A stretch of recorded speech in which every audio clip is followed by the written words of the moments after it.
Bom, pessoal, nesse vídeo a gente vai falar um pouquinho do trabalho, certo? Na verdade, dentro da fisquia, a gente vai falar do trabalho de expansão, tá?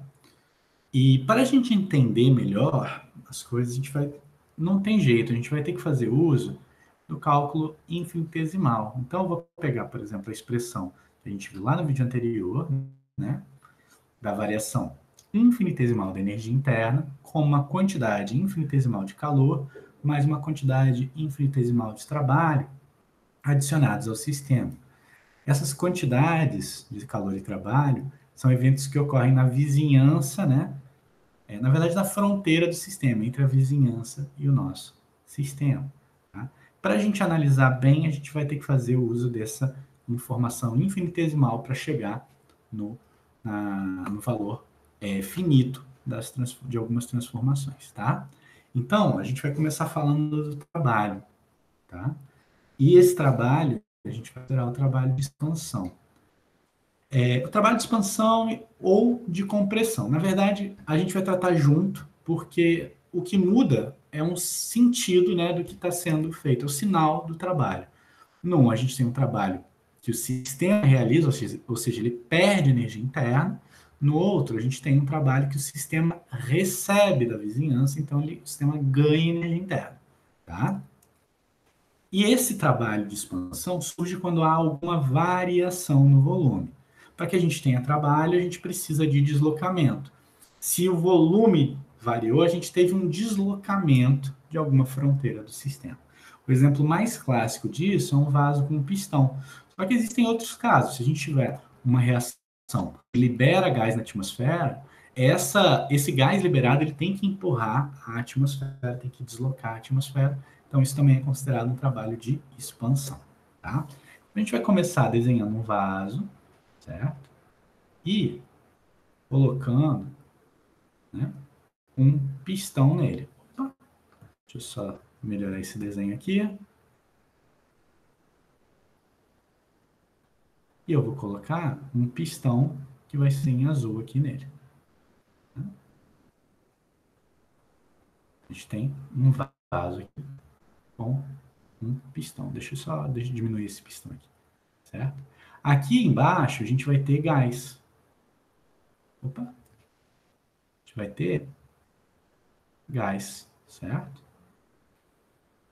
E esse pistão, né, vai estar exposto a uma atmosfera, então a gente vai ter uma pressão aqui externa, certo?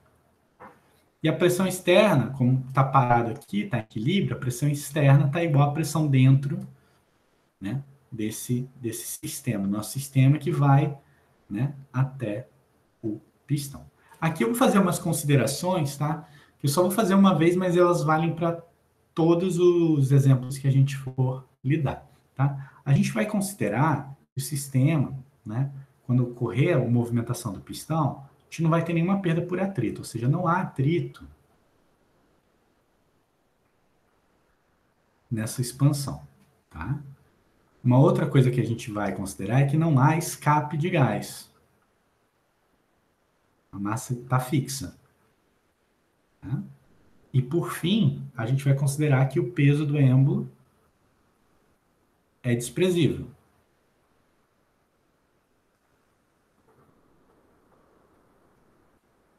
Tá? Então, essas são as três considerações que a gente vai manter. Tá? Eu vou copiar esse vaso aqui. Na verdade, eu vou redesenhar ele aqui embaixo. Então, eu vou desenhar ele com um pouco mais de detalhes aqui. Um pouco maior também. Tá? A gente vai ter nosso vaso aqui, certo? E o nosso pistão. Tá? Bom, se a gente pensar que no início o pistão está nessa altura, certo? Aqui a gente tem um gás. Tá? Então aqui é o nosso início. A gente tem uma pressão externa.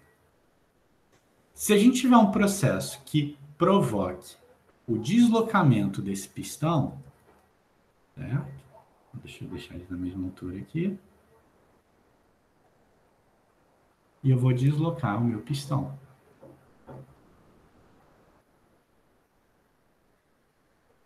deslocar, opa,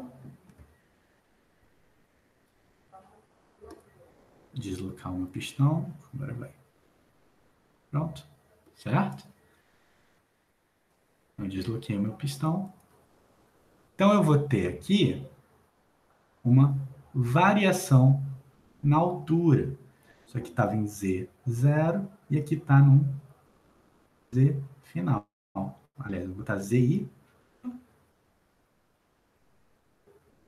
tá? Z inicial e Z final. Então, a gente tem um delta Z ocorrendo, uma variação na posição do pistão. O pistão, né, o êmbolo, melhor dizendo, ele foi deslocado, certo? Então, a gente vai ter algum trabalho aqui acontecendo. Bom, vamos lembrar da expressão infinitesimal do trabalho. O trabalho é a força multiplicada por um deslocamento. Nesse deslocamento eu já vou colocar na variável z, porque foi a que eu usei, né, que está relacionada à altura. Então, eu vou ter um deslocamento aqui, mas e a minha força? Que força é essa? Bom, a força, ela pode ser calculada, né, como a pressão externa, certo? Multiplicada pela área do êmbolo, tá? Que eu vou deixar só como A para indicar a área. E a gente pode substituir isso na fórmula de cima e chegar na seguinte expressão, ó. AP externa dz. Aqui a gente tem que fazer uma pequena consideração. O meu deslocamento é neste sentido e a minha pressão atua neste sentido. Então, essa força é oposta ao deslocamento, então eu vou botar um sinalzinho aqui de menos, tá? Então, esse sinalzinho está aqui em vermelho só para destacar essa questão, certo? Ah, faltou uma coisinha aqui, né? Faltou eu colocar a área. Botei aqui. Faltou a área, certo? Então, essa é a nossa expressão. Só que, olha só, nossa pressão... Deixa eu reescrever a expressão aqui. Nossa expressão aqui interna tem a área e tem a variação, né? No eixo Z, né? Na altura. Essa área é fixa. É a área do êmbolo, certo? Eu posso jogar a minha área para aqui dentro. Então, eu posso dizer, então, que o meu DW é menos o P externo D da área da altura. Peraí, a área do pistão vezes a altura, no fundo isso aqui é o volume. Então, a nossa expressão aqui vai ser menos P externo vezes a variação do volume. Porque ao subir o pistão, eu vou variar o volume. Ao subir o êmbolo, eu vou variar o volume, certo?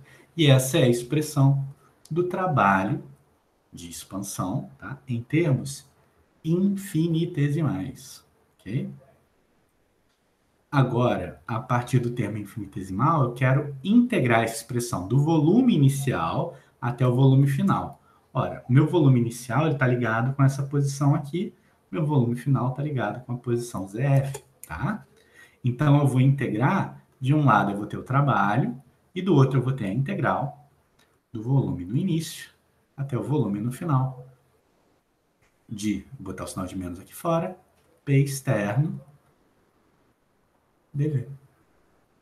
Se eu considerar, né, se meu problema, se a minha expansão ocorre contra pressão externa constante, integrando isso aqui, a gente vai ter menos P externo, né, que vai sair da integral de VI até VF, DF, e essa integral aqui vai dar justamente o ΔV, ou seja, a nossa expressão aqui do trabalho vai ser menos P externo VF menos VI, certo? E essa é a fórmula do trabalho de expansão irreversível contra uma pressão constante, tá? Então, aqui está deduzido passo a passo também nos slides, tá? Uma figurinha até do Atkins e de Paula para facilitar a visualização, tá? E o que a gente precisa é enxergar, né, alguns valores de trabalho que a gente vai ter, né, alguns tipos de expansão que a gente vai ter. No primeiro caso, eu vou falar da expansão livre. A livre significa expansão contra uma força. E que força nula é essa?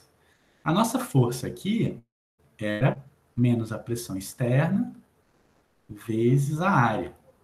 Se a minha pressão externa for nula, eu estiver falando de vácuo, a minha força é nula. Mas se eu não tenho força, eu não tenho trabalho. Então, meu trabalho vai ser zero.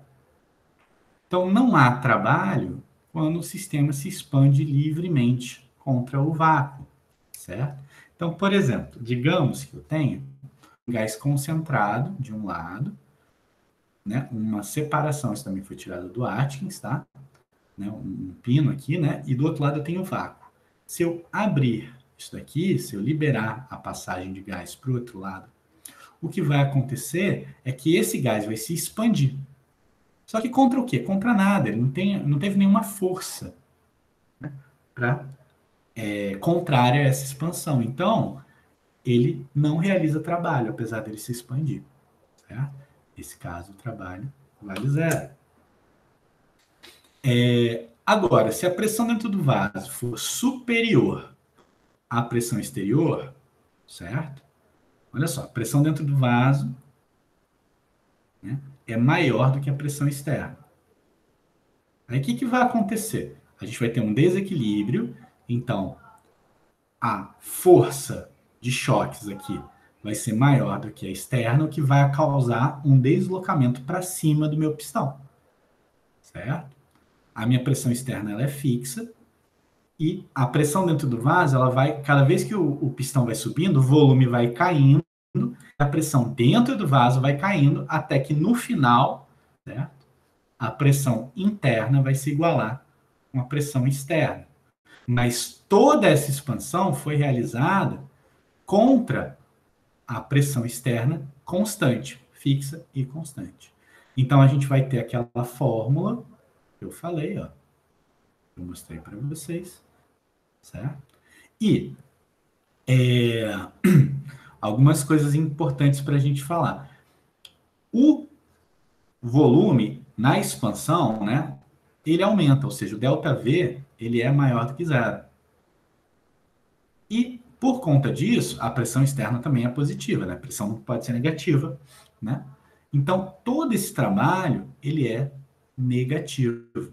Isso indica que o sistema empurrou o pistão, então ele gasta, né? Ele perdeu capacidade de realizar trabalho porque ele acabou realizando trabalho. Ele perdeu energia interna, tá? Então, o sinal é negativo, tá? Outra coisa, esse trabalho é um trabalho irreversível. Porque ó, é um trabalho, né, que foi realizado com uma mudança brusca, né? A pressão, havia uma desigualdade na pressão e isso só parou quando chegou na igualdade da pressão externa com a pressão interna. Não foi um processo conduzido quase estaticamente, tá? Agora, no sentido contrário, a gente tem a compressão. Eu tenho um volume inicial aqui e a minha pressão dentro do vaso ela é menor do que a pressão externa. Quando isso ocorre, né, as forças aqui de fora são mais fortes do que as internas, né, o que vai acabar deslocando isso aqui para baixo. Diminuindo o volume, o nosso ΔV vai ser negativo. Com isso, o sinal do trabalho aqui vai ser maior do que zero. Então, nesse caso, é o lado de fora que está empurrando o êmbolo, né? Então, o sistema está recebendo o trabalho da vizinhança. Ok? No próximo vídeo, a gente vai analisar com calma a expansão reversível, dividindo ela em múltiplas etapas até chegar na expansão reversível, para a gente enxergar a diferença das duas. Mas, para esse vídeo, Era isso que eu tinha e até o próximo.